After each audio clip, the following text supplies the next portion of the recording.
Good morning, children.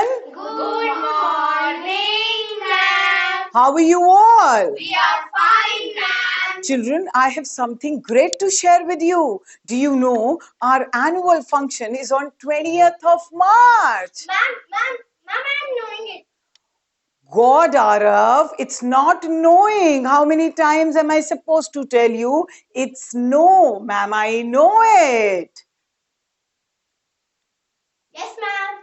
Okay. Ma'am, I'm Yes. wanting to participate in more than 2 programs. Is it possible? Oh God, Sanvi, it's not wanting what has happened to my class today. It is, I want to. My lovely children, what are you doing? Ma'am, Yes, beta. I am thinking that I will get the main role in the play. Believing? Oh God, help me, other help my children. I am believing, nahi, I believe. I am sure. Oh God, इससे पहले आप गलत grammar का use करें, अपनी communication, अपनी speaking को खराब करें, एंड बिफोर योर एग्जाम्स आप अपने ग्रामर में अपने सेंटेंसेस गलत फ्रेम करें. चलिए आज मैं आप सबके इन डाउट्स को क्लियर करती हूं. Let me teach you the concept of certain static and dynamic verbs. ये होते क्या हैं, क्या इनको प्रेजेंट कॉन्टिन्यूस के साथ यूज किया जाना या चाहिए या नहीं. ये एग्जाम्स के लिए, कंपटीशन के लिए, किसी भी एंट्रेंस एग्जाम में आने वाले छोटे से बड़े बच्चे सभी के लिए इंपॉर्टेंट जानकारी है.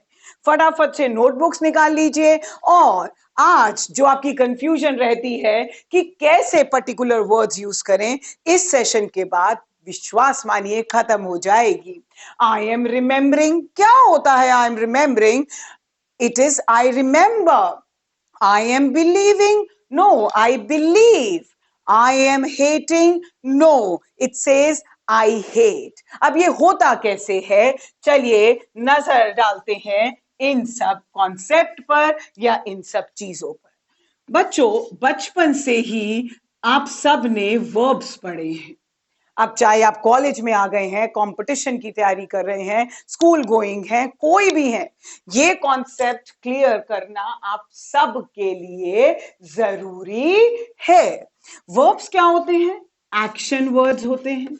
एक्शन वर्ड्स मींस जो एक्शन बताएं. मींस ईट, जंप, स्लीप, लव, ये सब एक्शन वर्ड्स हैं. और एक सेंटेंस को फ्रेम करने के लिए एक एक्शन वर्ड में ही चेंज आता है.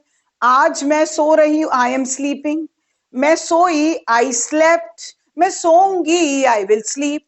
तो बदला क्या? वर्ब की फॉर्म बदली, उसके साथ हेल्पिंग वर्ब लगी.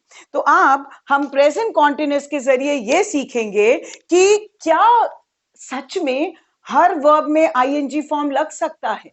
क्या ऐसा होगा कि अभी जिन इन सारे मेरी क्लास के बच्चों ने बोला आई am believing, I am deserving, I am loving, क्या ये सही है?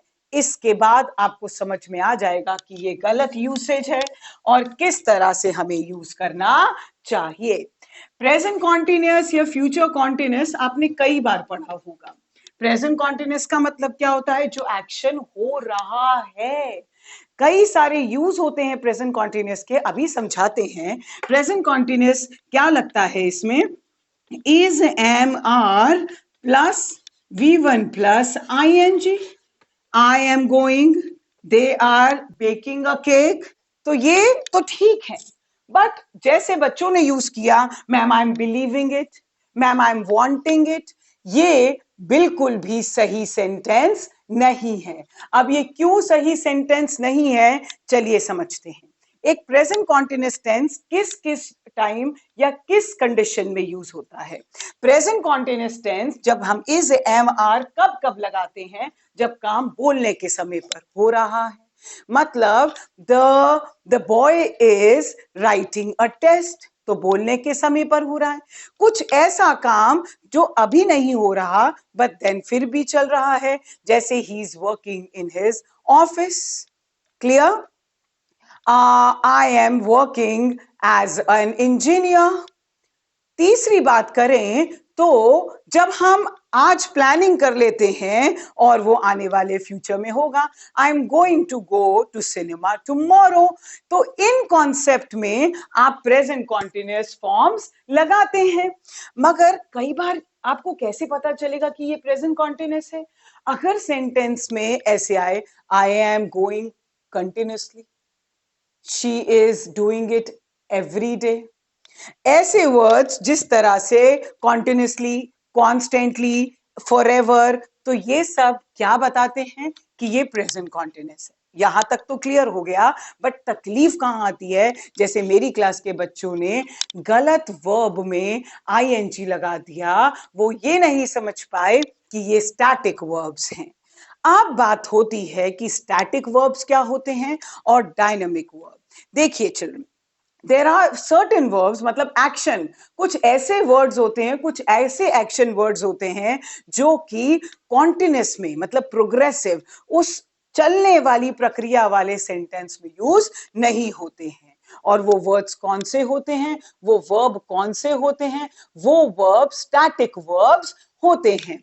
अब जैसे want, desire, believe, love, hatred, understand, आप, कंसर्न, डिजर्व, विश, फियर। अब सवाल ये होता है, मैम हमें पता कैसे चलेगा? आपको बहुत सारी लिस्ट मिल जाएगी स्टैटिक वर्ब की, मगर पहले ये तो समझिए स्टैटिक वर्ब होता क्या है। स्टैटिक वर्ब्स वो वर्ब्स होते हैं जो एक परमानेंट एक्शन के लिए होते हैं। आई मीन थोड़े समय के लिए लगातार वो चलने वाले। टेम्पररी एक्शन में क्या आते हैं? टेम्पररी एक्शन में डायनामिक वर्ब्स आते हैं।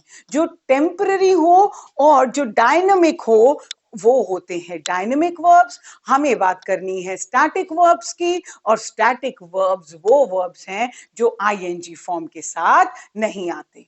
मगर आपने ये भी पढ़ा होगा कहीं या सुना होगा कि स्टैटिक वर्ब्स कभी कभी डायनामिक वर्ब्स के साथ के जैसे लग जाते हैं, माने वो आईएनजी में आ जाते हैं। तो कल आप इसकी वीडियो जरूर देखिएगा, फॉलो करिए।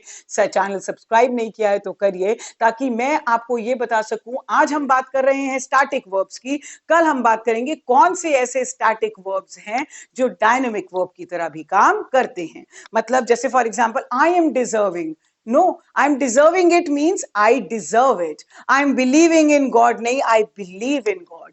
तो स्टैटिक और डायनेमिक वर्ड में आपके वर्ब्स में क्लियर हो गए कॉन्सेप्ट कि डायनेमिक का मतलब क्या होता है? जो मोमेंट्री एक्शन हो।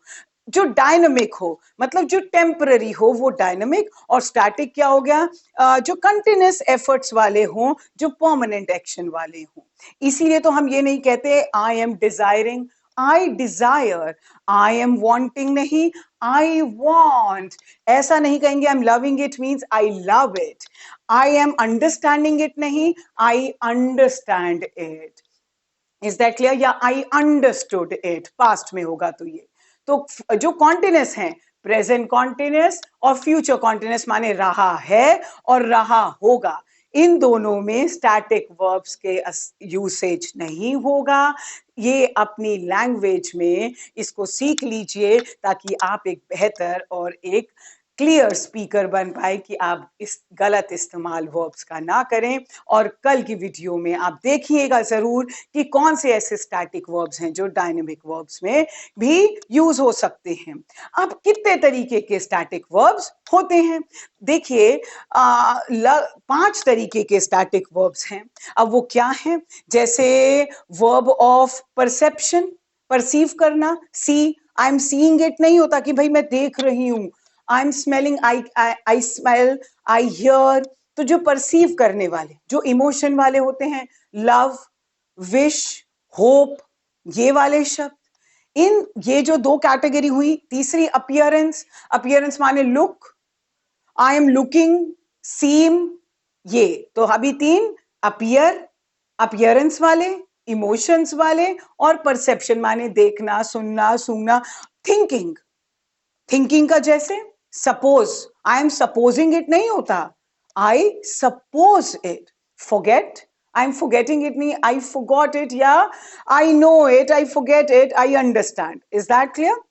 लास्ट कैटेगरी है पोजेशन। अधिकार जताने वाले, हक जताने वाले, means I am possessing it नहीं, I possess it, I am owning it नहीं, I own 2 cars।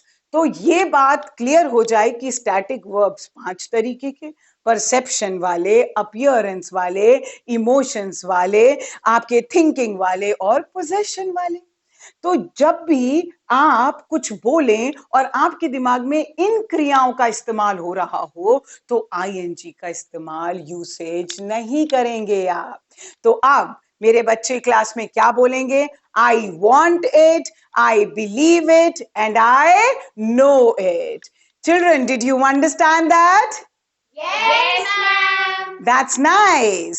From tomorrow onwards, I want that you all should do it, speak like this. और कोई और गलत बोले तो आप उसको जरूर बताएंगे। चलिए चलते हैं, बट कल फिर मिलेंगे। चैनल सब्सक्राइब नहीं किया हो तो सब्सक्राइब करिए, अगर आपको वीडियो अच्छी लगी हो तो लाइक करिए। Bye for now, God bless you all, take care.